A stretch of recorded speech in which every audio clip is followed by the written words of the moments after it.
สบายดีบรรดาท่านขอต้อนรับท่านเข้าสู่รายการทันเหตุการณ์เมืองลาวของวิทยุเอเชียเสรีภาคภาษาลาวรายการทันเหตุการณ์เมืองลาวจะเอาหัวข้อข่าวที่น่าสนใจหรือบทสนทนามานำเสนอทานด้วยช่องทางพอดแคสต์หัวข้อบทสนทนาที่น่าสนใจแม่นลาวสิเสียหยังและลาวจะได้หยังจากทางรถไฟลาวเวียดนามนำเสนอโดยเพชรสยามพรหมง้อยและอุ่นแก้วสุขสวรรค์แต่เข้าใจว่ามันก็ต้องได้ยืนหมูยืนแมวกันนั่นล่ะอันที่รัฐบาลลาวสิเสียหน้าสิให้ประชาชนฮู้ใส่ฮู้พุ่งแท้ๆเพิ่นก็สิบ่เว้าออกมาดอกเพิ่นก็สิเว้าแต่อันดีๆหั่นแหละก็คือที่ผ่านมาหั่นแหละแต่ในทางปฏิบัติมันก็เห็นได้ตัวอย่างเป็นกรณีศึกษาเลยเด้จากทางรถไฟลาวจีนว่าลาวได้หยังลาวเสียหยังบาดนี้ขย้อนว่าทางรถไฟลาวจีนนี่ลาวยังเสียขนาดนี้แล้วบาดเทื่อทางรถไฟลาวเวียดนี่ลาวสิเสียขนาดใดก็ขึ้นเบิ่งบรรดาท่าน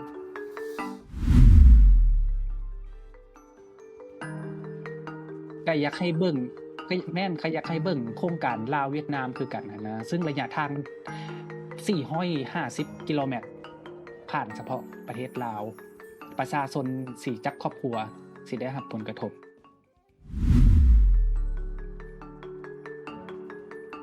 สบายดีอ้ายอุ่นแก้ว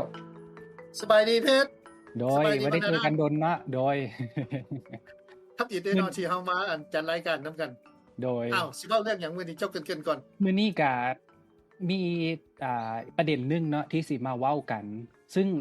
มันเป็นประเด็นที่อยู่ในช่วงของการพัฒนาประเทศลาวแล้วก็มันเป็นโครงการระเบียงเศรษฐกิจที่รัฐบาลลาวได้ตั้งใจที่สิเฮ็ดแล้วก็ลงทุนเนาะนั่นก็คือโครงการรถไฟลาวโครงการเส้นทางรถไฟลาวเวียดนามมูลค่าโครงการตัวนี้ที่รัฐบาลกำหนดไว้ก็คือ 6.6 ตื้อดอลลาร์สหรัฐเนาะถือว่าสูงถือว่ามหาศาลเลยแหละตัวนี้เนาะที่นี่รัฐบาลลาวนี่กำหนดเฉพาะความยาวเส้นทางรถไฟเฉพาะฝั่งลาวเลยเนาะ452กิโลเมตรจากนครหลวงเวียงจันทน์หาเมืองท่าแขกจากท่าแขกหาชายแดนเวียดนามแล้วก็จากชายแดนเวียดนามหาท่าเรือหวุงอั่งนี่มีความยาวทั้งหมด119กิโลเมตรเนาะโครงการตัวนี้ศึกษามาตั้งแต่ปี2021สิเริ่มก่อสร้างในปี2026นี้คิดว่าน่าสิประมาณปลายปีนี้น่าสิเริ่มก่อสร้างได้อ้ายอุ่นแก้วเห็นว่าโครงการนี้มันสิมีผลได้ผลเสียแนวใดถ้าเทียบกันกับโครงการทางรถไฟลาวจีนที่ผ่านมาเนาะตัวนี้น่าสนใจบรรดาท่านเบิ่งแล้วก็มันเป็นซีรีส์มันคือละครซีรีส์เกาหลีเนี่ยนะมันฟังแล้วมันก็ม่วน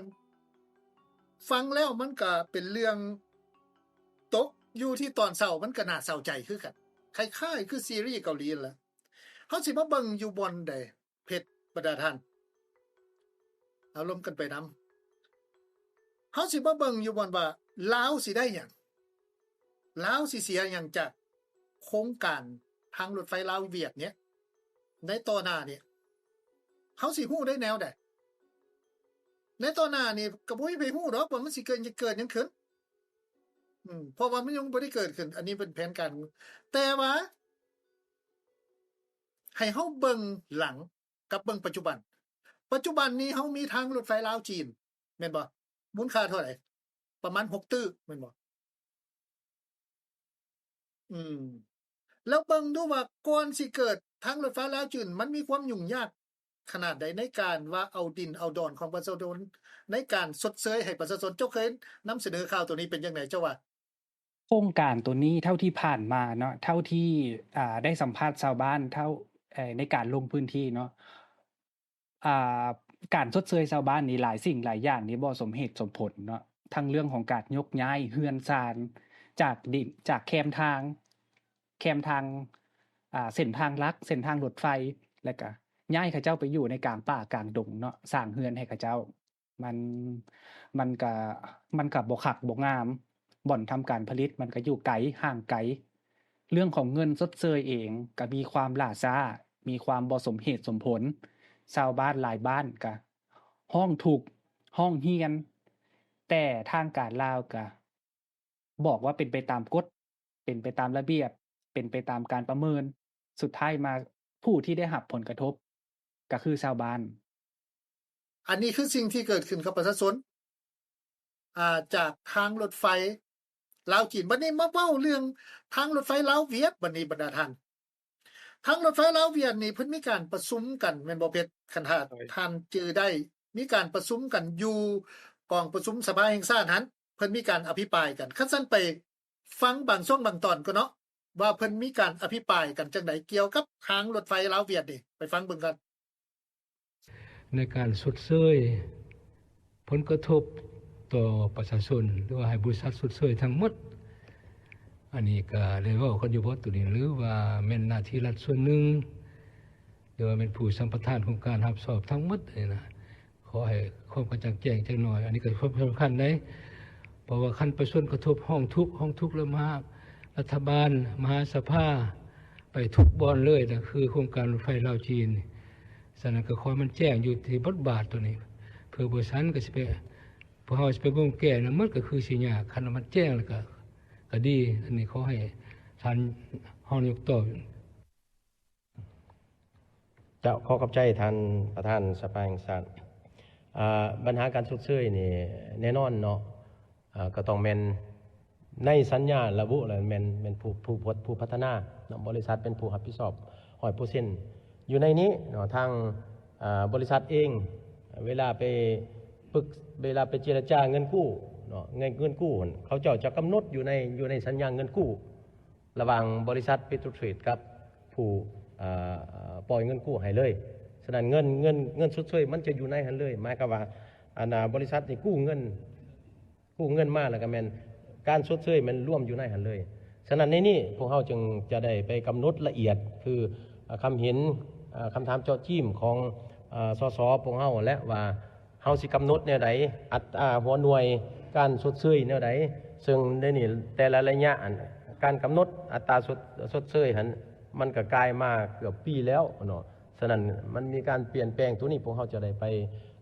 ทบทวนขึ้นบทกล้าขึ้นว่ามันสอดคล้องกับสภาพความเป็นจริงนี่ละบ่โดยเฉพาะเป็นสภาพเศรษฐกิจปัจจุบันนี่เนาะฉะนั้นนี่ขอยืนยันว่าแม่นทางบริษัทเป็นผู้รับผิดชอบอันนั้นก็เป็นการอภิปรายเกี่ยวกับทางรถไฟลาวเวียดเจ้าจับใจความตัวใดได้บ่เพชรเท่าที่ฟังเนี่ยทางสภาแห่งชาติเขาเจ้าก็มีความกังวลค่อนข้างนักคือกันเนาะเกี่ยวกับโครงการนี้โดยเฉพาะเรื่องของอย่างที่บอกว่าเรื่องของการสูญเสียที่ดินเรื่องของเงินชดเชยซึ่งมันก็เป็นไปตามคิดว่าทางท่านรัฐมนตรีซึ่งเป็นผู้เซ็นโครงการนี้ก็โยนให้บริษัทผู้ลงทุนเนาะบริษัทผู้รับเหมาก่อสร้างบริษัทผู้ลงทุนนั่นแหละแต่ว่าการกำหนดราคานี่ก็ยังเป็นรัฐบาลอยู่ขั้นตอนในการกำหนดเนี่ยบ่ว่าใดๆก็แล้วแต่สภาแห่งชาติก็ยังหนักใจเกี่ยวกับเรื่องเงินชดเชยเพราะมันได้น้อยมันบ่สมเหตุสมผลเขาเจ้าสูญเสียดินดอนตอนหญ้ายกย้ายเรือนชานอ้ายคิดว่ามันสิแก้แนวใดตัวนี้มันสิบ่หาต่างหยังเงินมาทางใดทางรถไฟลาวจีนดอกบ่ต่างหยังกับทางรถไฟลาวจีนรูปแบบมันสิคล้ายๆคือกันต่างแต่ว่าทางรถไฟลาวเวียดราคานี่มันสิสูงก่อนทางรถไฟลาวจีนนี่มีมูลค่านี่ประมาณ6ตื้อแต่ทางรถไฟลาวเวียดนี่ของดงกีเนี่ยของดงกีเนี่ย 6.6 ตื้อแม่นบ่ล่ะก็แน่นอนล่ะมันเป็นเส้นทางยุทธศาสตร์มันเลิกไปกว่านั้นด้านการเมืองการอ่าสิว่าจังไดทางด้านยุทธศาสตร์อีหยังก็แล้วแต่เว้าเรื่องการร่วมมือเวียดนามเห็นลาวให้จีนร่วมมือกับจีนเวียดนามก็ต้องมาคุมลาวเจ้าก็ยังให้การร่วมมือกับจีนเด้เจ้าก็ต้องมาเฮ็ดกับข่อยเรื่องทางรถไฟคือระหว่างดงจีเวียดนามกับกับจีนนี่มันก็แน่นอนล่ะมันก็สิงความ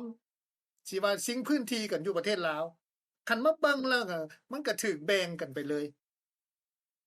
เพราะว่าประเทศลาวนี่มันก็บ่สามารถที่ว่าจะไปขัดขืนได้ดอก กันถ้าว่าดุงกีเนี่ยสิต้องการหยังนี่มันก็ยากอยู่ที่ ที่อันที่ดุงกีลาวนี่สิคัดได้หั่นนะอันนั้นมันก็เป็นไปทางพฤติกรรมอยู่แล้วอืมแต่มาเบิ่งบัดนี้น่ะว่าทางรถไฟลาวจีนเนี่ยลาวเสียหยังแดมาเบิ่งดูคิดไล่นํกันลาวได้หยังเอาคิดไล่นํกัน ที่ผ่านมาเจ้าเห็นว่าลาวได้หยังแดหลังจากเปิดทางรถไฟลาวจีน นับแต่ปี2021เป็นต้นมา เรื่องถ้าเรื่องความได้นี่อาจสิเรื่องของการเดินทางเนาะอาจสิสะดวกแหน่เนาะสำหรับคนลาวขึ้นมาอั่นแต่เหนือมฮอดภาคกลางสิไปมาก็สิสะดวกแหน่เนาะตัวนี้ก็น่าสิเป็นอันดับต้นๆที่เขาเจ้าได้ประโยชน์เนาะเรื่องการเดินทาง ส่วนรายรับอ่ผลประโยชน์ เรื่องของเงินทอง เรื่องของภาษี เรื่องของรายได้อากรนี่ อันนี้ยังบ่แน่ใจ เพราะว่าสัดส่วนการถือหุ้นนี่มันสิไปทางจีนหลายกว่า ตรงนี้ 70-30 โดย บัดนี้ที่เห็นชัดเจนที่ว่าตรงกี้นี่เจ้าเว้าเรื่องได้เนาะคนลาวได้ขี่แล้วก็สัดส่วนอาจจะ30-70คันท่าว่ามันได้รับผลกำไร แต่ตอนนี้เนี่ย ผลกำไรก็ยังบ่ทันเห็น แต่ว่าสิ่งที่เสียไปเห็นได้ชัดเจนเลยบรรดาทานก็คือว่ารัฐบาลลาวนี่ใช้งบประมาณประจำปี250ล้าน ไปบวกใส่กับเงินกู้ยืมจากธนาคาร Exim Bank ของจีน480ล้านเป็นเงินกู้ยืมจากจีนหั่นแล้วเอาบ่แฮ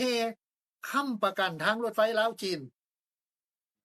แล้วปัจจุบันนี้จีนเขาเจ้ามาขุดค้นบ่อแฮหยังโพแทสแม่นบ่หรือว่าเกลือหยัง เป็นแร่หายากไอ้ rare earth Rare Earth ก็แม่นแล้วก็เว้าเรื่อง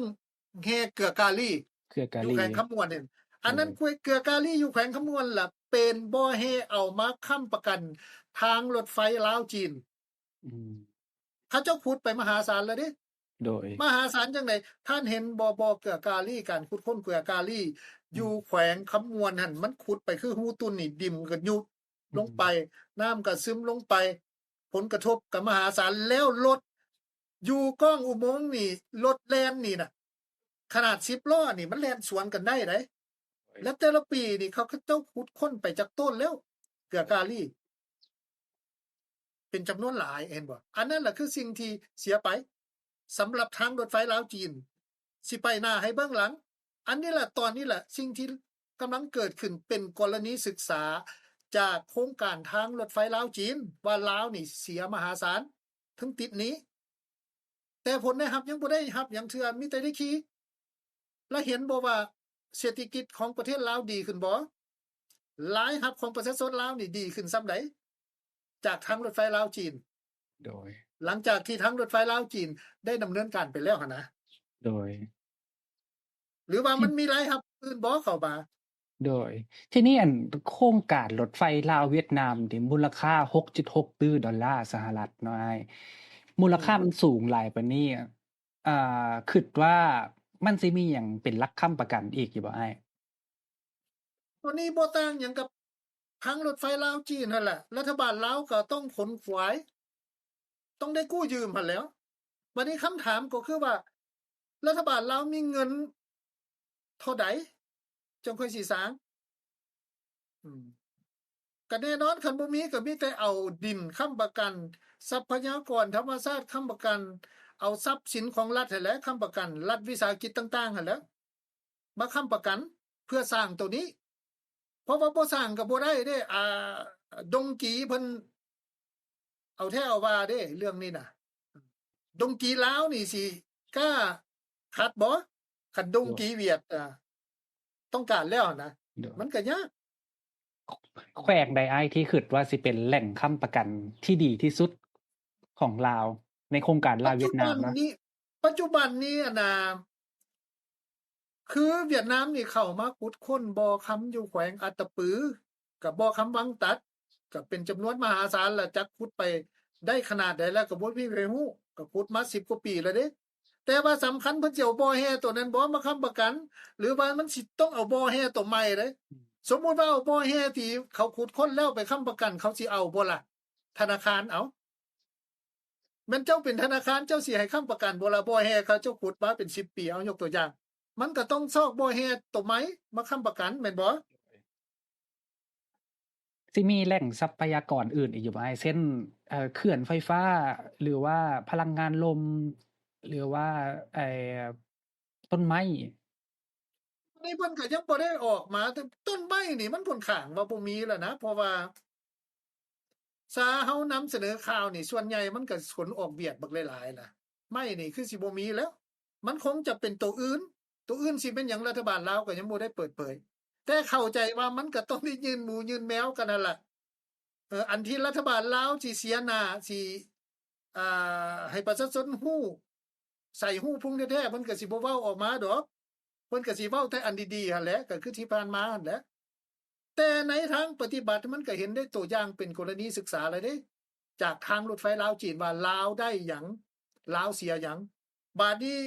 ขย้อนว่าทางรถไฟลาวจีนนี่ลาวยังเสียขนาดนี้แล้วบาดเทื่อทางรถไฟลาวเวียดนี่ลาวสิเสียขนาดใดก็คิดเบิ่งบรรดาท่าน อืม อืม สุดท้ายแล้วมันโครงการนี้มันสิคุ้มค่าอยู่บ่โดยรวมแล้ว ในมุม คุ้ ม ม อง บ่ อ้า คุ้ ย มก็ต้องได้เฮ็ดเลยเว้ยเพราะว่าดงกีเพิ่นสั่งแล้วเด้สิไปขัดได้บ่ คันหาว่าเวียดต้องการแล้วมันก็ยากอยู่ที่ว่าลาวจะไปขัดเด้เพราะว่ามันเป็นบุญคุณที่ใช้บ่เบิดจักเทื่อ โดย มันก็เป็นทำนองนั้นและเฮาก็ยังมีเสียงนักวิชาการเนาะก็ไปฟังเสียงนักวิชาการมึงจักน้อยหนึ่งบรรดาท่านไปฟังเบิ่งเกี่ยวกับเรื่องนี้ แต่ถ้าเบิ่งในด้านการพัฒนาเนาะมันก็เป็นเรื่องดีมันเหมาะสมบ่สมมุติว่าคือสปปลาวนี่มีอีสังที่จะใช้มันเนี่ยนะที่จะใช้เส้นทางตัวนี้นี่มันก็สิบ่ต่างหยังกับรถไฟความไวสูงนั่นแหละในเบื้องต้นก็คิดไว้ว่าเฮ็ดรถไฟความไวสูงแล้วสปปลาวสิได้มีทางออกสู่มหาอำนาจจีนสิขนส่งหัวส่งสินค้ากสิกรรมอย่างต่างๆไปจีนนะอันนั้นคือความฝันแต่ว่าความเป็นจริงมันบ่เป็นคือนั้น อันนั้นก็เป็นเสียงของนักวิชาการเจ้าเห็นว่าจังได๋เป็ด อืม สุดท้ายแล้วเฮาก็ยังเห็นว่าโอเค ต่อให้เสียฮู้ว่าขาดทุนต่อให้ฮู้ว่าสิบ่คุ้มค่า แต่อย่างที่บอกว่ามันเป็นโครงการยุทธศาสตร์ของทั้ง2ประเทศเนาะที่จะต้องร่วมมือกันอยู่แล้วบ่ช้าก็เร็วก็ต้องได้เฮ็ดบ่ว่าโครงการทางรถไฟหรือว่าทางด่วนลาวเวียดนามเอง แต่ว่า